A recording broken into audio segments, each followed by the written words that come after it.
On the outskirts of a town that maps forgot, where the edges of reality seemed to blur into the old tales of yore, there lived 3 boys, each more mischievous and daring than the last. Their names, known well among the whispers of the townsfolk, were Jacob, Miles, and Elliot. Thick as thieves and bold as lions, they sought adventure in the mundane, making their playground amongst the ancient ruins and dense forests that bordered their homes. One dreary evening, as the sun dipped below the horizon, painting the sky in shades of blood and gold, the trio stumbled upon a curious sight: a lone, black chicken, its feathers glistening with an unnatural sheen, pecking at the ground at the entrance to the woods. It seemed to beckon them, and, fueled by a mixture of bravery and youthful folly, they followed. The forest welcomed them with open arms, its canopy a tapestry of black leaves that seemed to swallow the light whole.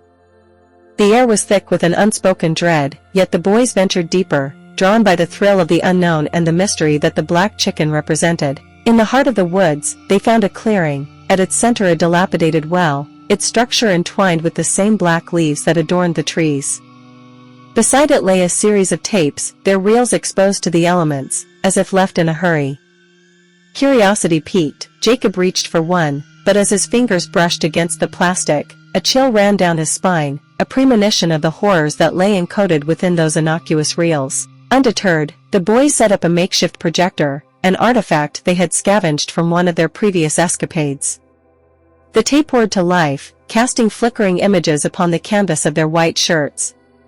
What they saw next would haunt them for the rest of their days, a ritual, dark and ancient, performed under the cloak of night, right where they now stood. As the tape ended, a sinister silence fell over the clearing.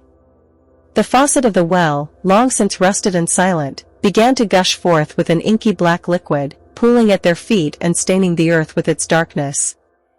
The boys, frozen in fear, could only watch as the liquid began to take shape, forming into grotesque, twisted figures that whispered of untold malice. Panic set in, and they fled, the black chicken leading their escape with an urgency that suggested it too feared the shadows that now stretched across the ground, reaching for them with tendrils of despair.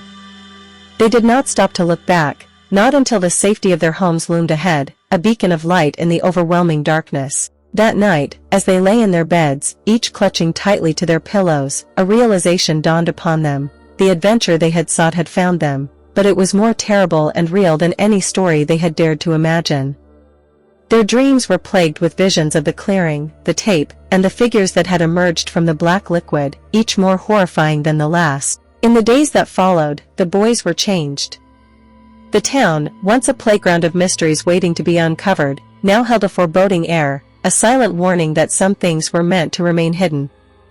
The black leaves that had followed them home, found clinging to their clothes, served as a constant reminder of the night they had ventured too far. The faucet in the clearing ceased to flow, as if the well itself had been sealed by an unseen hand, but the memory of its dark waters haunted them, a whisper of a threat that lurked just beneath the surface of their world. And the black chicken, that mysterious harbinger of their doom, was never seen again. It vanished as suddenly as it had appeared, leaving behind only questions that the boys were too afraid to answer. In time, the tapes were destroyed, a feeble attempt to erase the knowledge of that night from existence.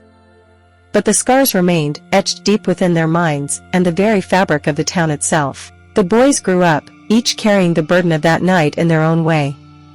They spoke little of what had happened, a silent agreement to bury the past as deep as the secrets of the midnight garden. But every year, on the anniversary of that fateful night, they would find a single black leaf on their pillows, a reminder that some doors, once opened, can never be closed again.